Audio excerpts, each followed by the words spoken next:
From cavemen grunting over fire to us grunting over Wi-Fi, humanity's glow-up saga can actually be explained in around 15 minutes. If you're in for a history class without the naps, guaranteed. Type 1. Now, this is the type of civilization that you would call the ultimate dream. We're talking about the type of civilization that literally screams, "We run this planet." Okay, so think of it this way.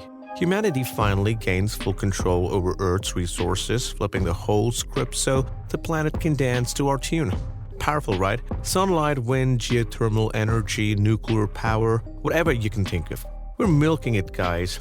This civilization doesn't just use energy, it practically bathes in it. Hurricanes? Cancelled. Droughts? Nowhere to be found. They're like the weather gods of mythology, except the Wi-Fi and, well, a really cool attitude.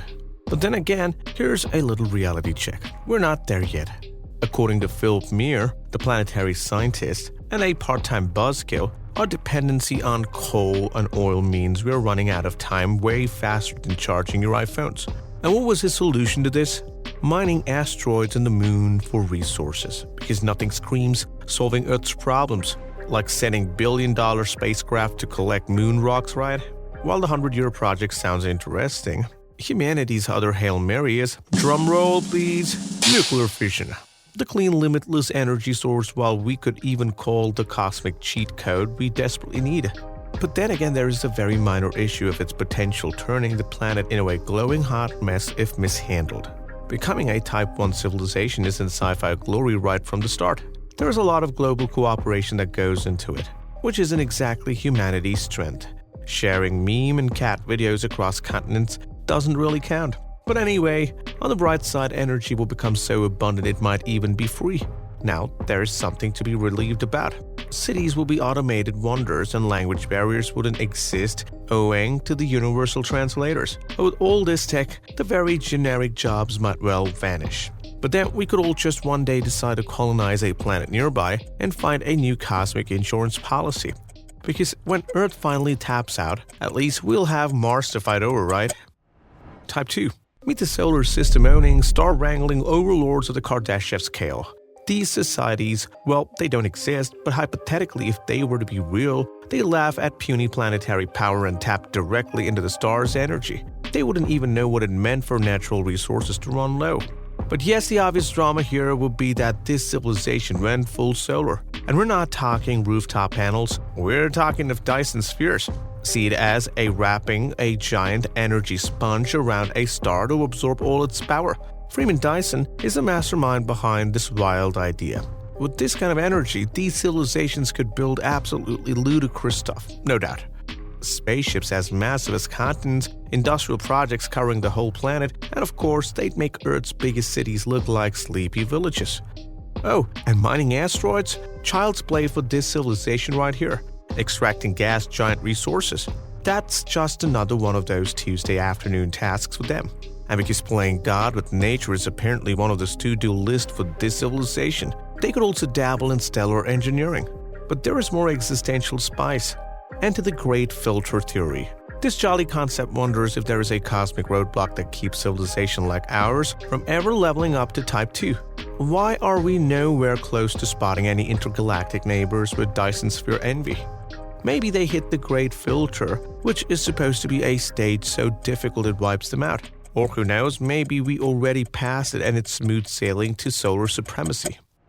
Type 3. Let's take a moment to greet the galactic overlords of the Kardashev scale. Flexing on the universe by controlling the energy output of, drumroll, entire galaxies. Not satisfied with just mere stars, these civilizations would siphon power from billions of them, play a little with black hole energy, and probably use cosmic phenomena like wormholes the way we'd used a toaster, casually and several times a day. If a Type 2 civilization is Earth's tech billionaire, Type 3 is the galaxy CEO. And there you'd even find a complete Dyson sphere filled with LinkedIn profile. There is a little bit of galactic energy talk to do here. Because why build a Dyson sphere around one star when you can do it for all of them? Picture this, megastructures so massive they make planetary rings look like little Fruity Loops. Looking for a shortcut across the galaxy? Rev up those wormholes. Bonus points if you're using Hawking radiation. which we'd like to call the slow-cooking microwave of black hole energy. But wait, we're only getting started here. Getting a load of the Matryoshka brain. We're looking at a mind-bending concept where multiple Dyson spheres surround a star to create layers and layers of computational superstructures, almost like a star turning into the universe's most powerful gaming rig, capable of running galaxies-spanning simulations. These civilizations aren't just living on planets. By now, they're chilling on humongous space stations, artificial worlds, and Dyson shells like it's just another very casual affair. Intergalactic travel? Meh. Part of their routine terraforming planets. A hobby. Resource scarcity. Who knows what that is? The civilization wouldn't know. And let's not forget their artificially intelligent overlords, advanced enough to control and maintain entire galaxies, terraform planets, and ensure Dyson swarms don't end up crashing into one another during rush hour. Post-biological life is also something very easily available to them. With conscious uploads to machines or digital environments, they're not living their best life. These folks are living their best galaxy. They've essentially become immortal, omnipresent, and probably really puffed up about it. Type 4. If the last three didn't already give you a cosmic headache, welcome to the Type 4 civilizations. We're talking about the gods of Kardashev scale. Now for those guys, harnessing entire galaxies is just a warm-up. It's not just stars and black holes anymore.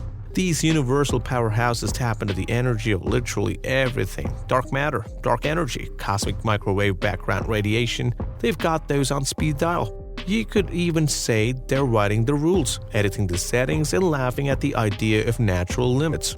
This ridiculousness of their universal scale engineering sure is interesting, don't you think? Why settle for building Dyson spheres around stars when you can just construct something that spans galaxies? Or better yet, create whole artificial universes because you're bored or something. If they're feeling particularly spicy, they might just rearrange galaxies for aestheticism. Maybe they even play cosmic Jenga with black holes. And when it comes to energy harvesting, they'd obviously have self-replicating machines like worker bees for a queen, spreading across the cosmos, gobbling up resources, and turning them into infrastructures. Picture an army of space Roombas, but on a whole galactic scale. Quantum control? Oh yeah, they're geniuses when it comes to that too. This civilization could manipulate the quantum field that glued reality together. Need a wormhole for instant universe-wide travel? It'd be at your disposal in Type 4. Want to tweak physical laws or peek into other dimensions? Easy. Heck, they could even rewrite the rules of physics if they felt like it. Exotic energy sources like black hole evaporation. What a piece of cake. Cosmic microwave background radiation. It's practically their version of solar panels. And how did they communicate across the universe? Let's just say they'd find tide waves and radio signals to be boring, so they opt for the next most convenient option. Gravitational waves through which they commute instant cosmic gossip. They've essentially turned the universe into their personal chat room. Perhaps the most mind-blowing idea? They could even potentially reverse entropy, defying the natural everything gets worse over time rule. Imagine fighting the universe's heat debt like it's just another task assigned to an engineer. At this point, a Type 4 civilization isn't just advanced. They're dealing with the very fabric of existence, possibly even creating new life forms. Type 5. Allow us to introduce the multiversal overlords. They've overthrown the whole universe thing right out of the window and decided to conquer multiple realities at once. If a Type 4 civilization is a cosmic god manipulating galaxies and black holes, a Type 5 civilization is what we'd like to call the interdimensional god. The gods that are capable of reshaping entire universes. For them, blending realities like a stretch of Play-Doh. These cosmic titans might even use white holes, which are quite literally the opposite of black holes that spew matter and energy instead of consuming it. They could use them as cosmic vending machines for raw materials and energy. Imagine white holes as the universe's infinite resource factories, feeding new galaxies or replenishing resources at a scale so ridiculous it makes Earth's oil reserves look like a little home aquarium. Hey, if white holes are connected to black holes through wormholes, you've got yourself a cosmic travel system between universes. Now how cool is that? Because when you can have the whole multiverse as your playground, why limit yourself, right? These civilizations don't just exist in one universe. They're constantly on a roll. They create, manipulate, and even travel between multiple universes, each with its very own set of rules. Think of it as a universe-building hobbyist constructing little bubble universes, each one with a unique set of physical laws, like a galactic version of Minecraft, but with infinite creative modes. And then there's of course their quantum reality manipulation. These folks can toy with the fundamental nature of existence itself. They could alter quantum fields and dimensions to create entire realities or universe just on a whim. Forget reality TV, they're making reality their TV show. Cosmic algorithms could be their tool of preference, tweaking the fabric of space-time and potentially giving the finger to the speed of light and gravity. Why? Because, well, they can. Hyperdimensional travel, never a problem in this universe here. Type 5 civilization can just hop between dimensions, exist in planes of reality so far beyond our comprehension. They could even just trap and transcend energy sources, which could be like the remnants of the Big Bang or cosmic strings, making the rest of the universe's energy resources look like a little spark from a matchstick. And of course, we shouldn't forget to mention the creative power they could wield with that. Well, limitless. Not only could they shape their own universe, but they could literally build, tweak, and even destroy entire multiverses at will. If this sounds like the ultimate god complex, just know that it absolutely is, and they're not even breaking a sweat about it. Type 6. Okay, so the multiversal maestros of the Kardashev scale are cosmic juggernauts who are way beyond the idea of just manipulating just one universe.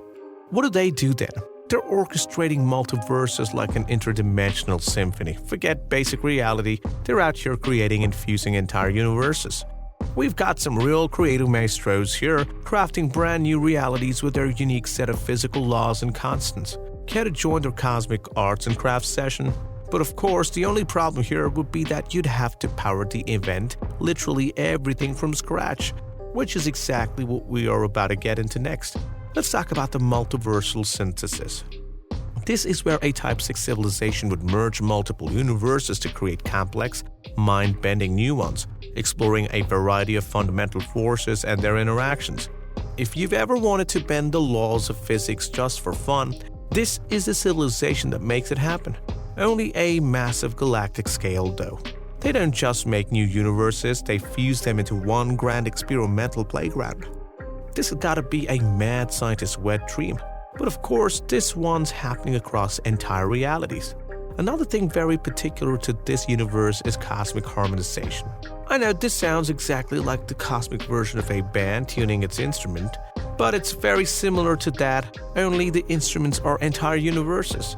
A Type 6 civilization would align the physical laws in multiple universes, allowing them to create a synchronized cosmic network.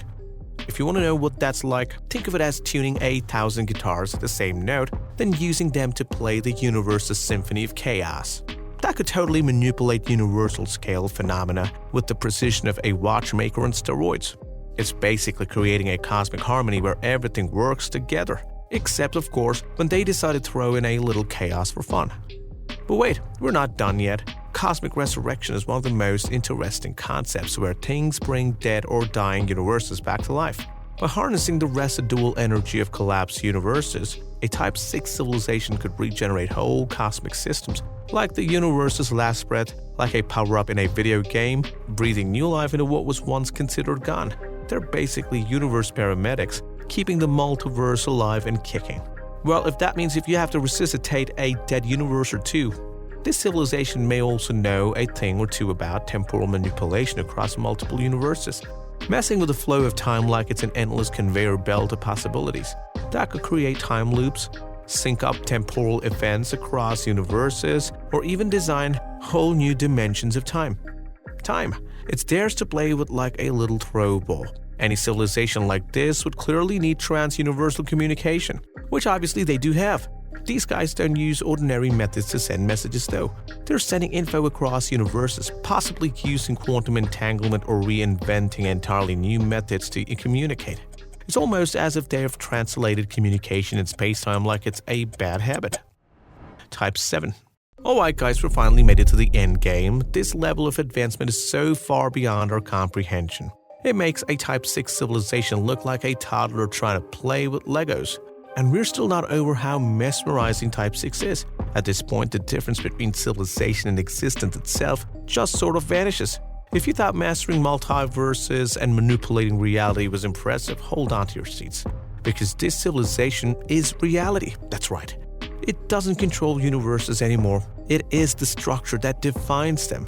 The truth about this civilization is that they don't exist within the fabric of reality or operate on top of it.